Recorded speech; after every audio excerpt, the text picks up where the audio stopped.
Bismillahirrahmanirrahim. Assalamualaikum warahmatullahi wabarakatuh. Perkenalkan, nama saya Siti Anisa Nur Fadila dari Prodi Pendidikan Agama Islam Universitas Muhammadiyah Jakarta. Saya di sini akan menjelaskan materi SKI kelas 8 yang berjudul Kejayaan Intelektual Ilmuwan Muslim pada masa Daulah Abbasiyah. Ilmuwan Muslim Daulah Abbasiyah. Semangat para ilmuwan muslim untuk mewujudkan ide-ide cemerlang melalui penemuan karya-karya ilmiah tergambar dari berkembangnya ilmu pengetahuan pada masa itu. Kondisi, situasi, dan dukungan penguasa membuat iklim, tradisi, dan budaya ilmiah melaju begitu cepat. Kegiatan penerjemahan manuskrip-manuskrip kuno, buku-buku, literatur tentang pengetahuan yang pada awalnya berbahasa Yunani dan Romawi, kemudian diterjemahkan ke dalam bahasa Arab. Perhatikan gambar berikut. Gambar yang pertama ialah suasana di dalam Baitul Hikmah, tempat para ilmuwan berkumpul untuk mengkaji dan meneliti. Lalu gambar yang kedua ialah perhatian serius Khalifah Daulah Abbasiyah terhadap perkembangan ilmu pengetahuan yang memberi kesempatan luas para ilmuwan untuk berkarya. Lalu gambar yang ketiga ialah semangat para ulama mengkaji dan melakukan penelitian demi kejayaan intelektual muslim. Yang pertama ialah ilmuwan di bidang kedokteran. Namanya yaitu yang pertama Ali bin Rabban at-Tabari, yaitu dokter yang terkenal pada masa abad klasik. Nama panjangnya ialah Ali bin Sahal Rabban at-Tabari, yang lahir pada tahun 838 Masehi. Pada awalnya, seorang yang beragama Kristen dari Tabaristan, ia masuk Islam dan menjadi dokter pribadi Khalifah Al-Mutawakkil. Ayahnya adalah seorang dokter dan penulis kaligrafi yang hebat. Dan dari ayahnya lah Ali at-Tabari pertama kali belajar ilmu kedokteran. Ali at-Tabari wafat di tahun 870 Masehi.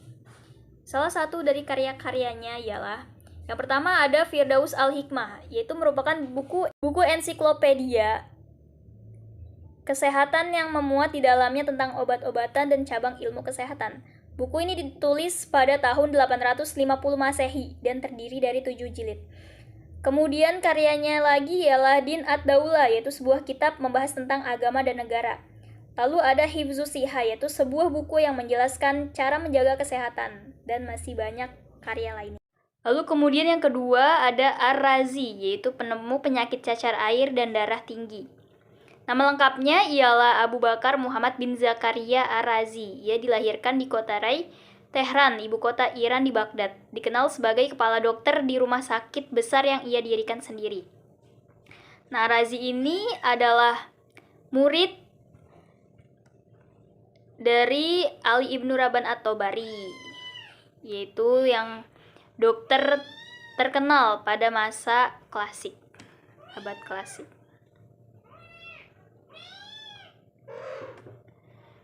Semasa hidupnya ia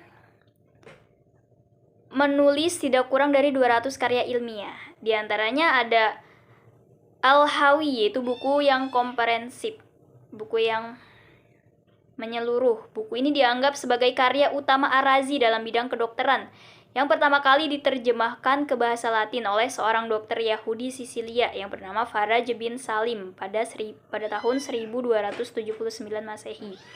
Lalu ada Al-Judari wal Hasba, yaitu buku yang membahas tentang penyakit cacar air, campak, dan bisul, serta dipandang sebagai mahkota dalam literatur ilmu kedokteran.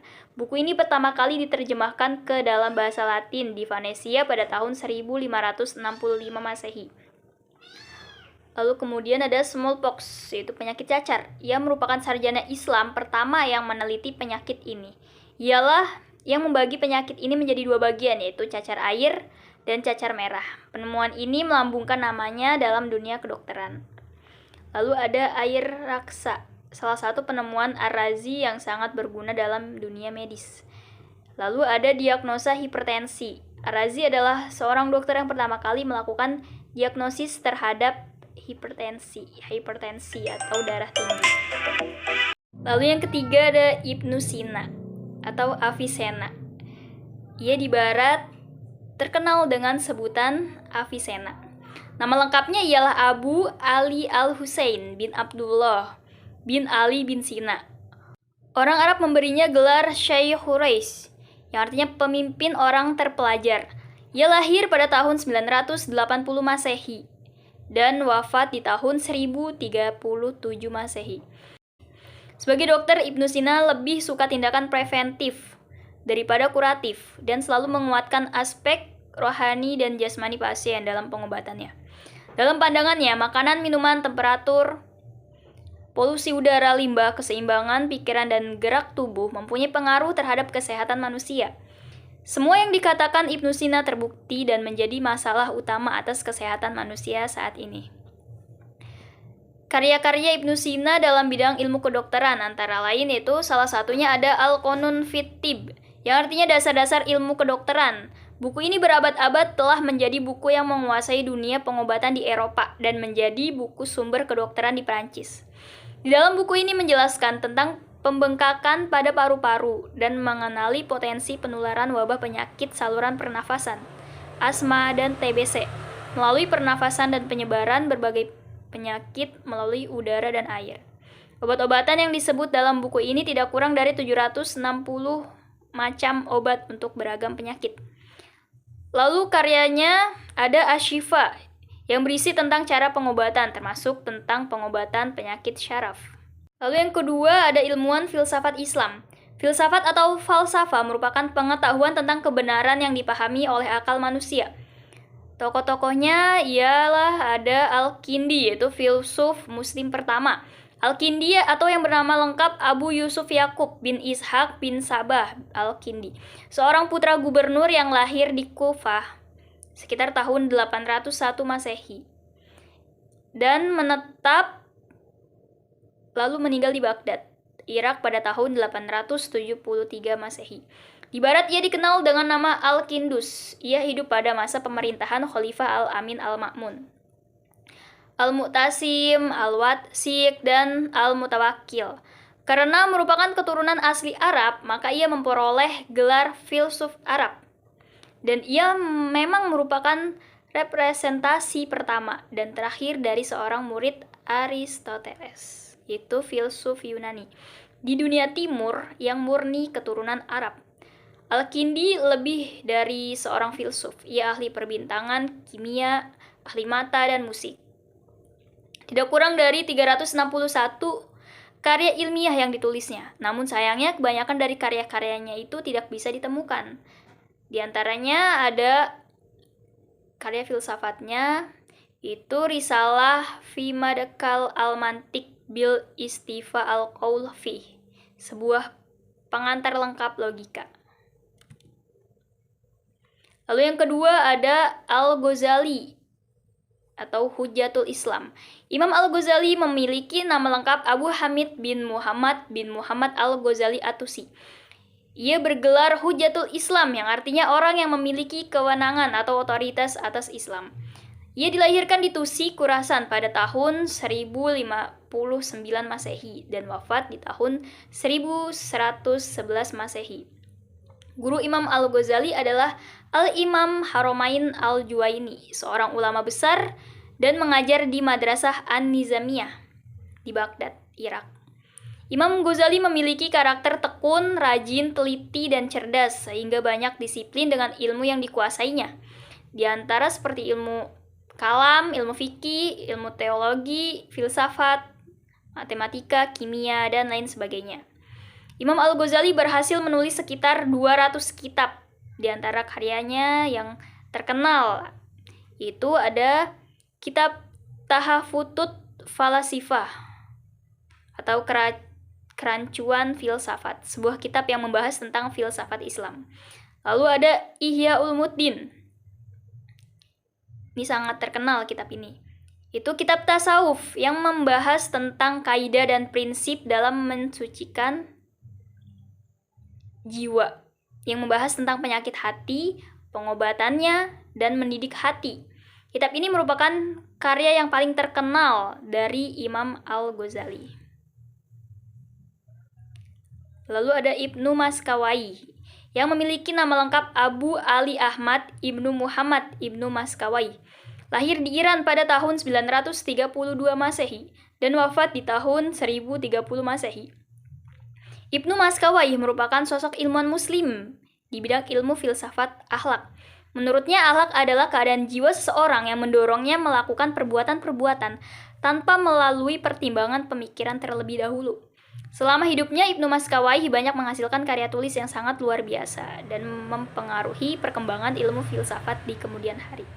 Di antara karya-karyanya yaitu ada Tahziful Akhlaq wa Tatirul Arok, yaitu menjelaskan tentang cara untuk meraih akhlak yang stabil dan perilaku yang lurus. Lalu ada Tartib As-Sa'adah yang menjelaskan tentang politik dan akhlak. Lalu ada lagi kitabnya Jawidan Khirat, yaitu kumpulan syair-syair mutiara dan bijak.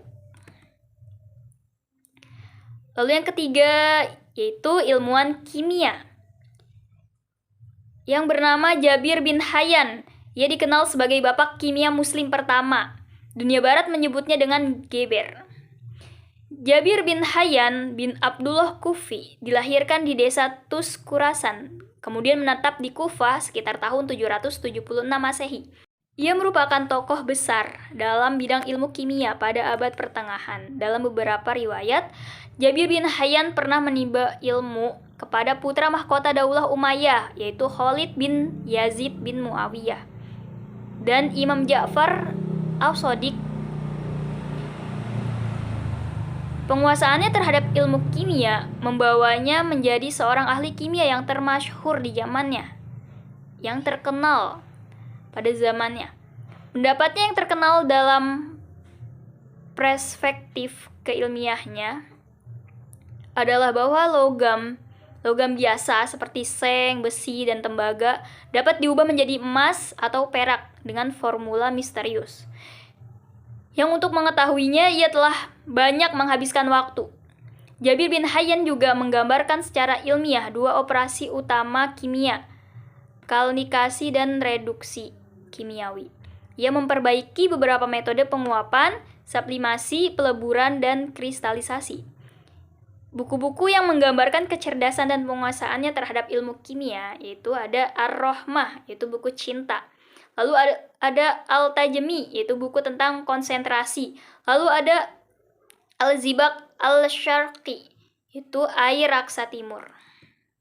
Lalu yang keempat ada ilmuwan astronomi yang namanya yaitu Muhammad bin Musa Al-Khwarizmi. Ia lebih dikenal dengan Al-Khwarizmi.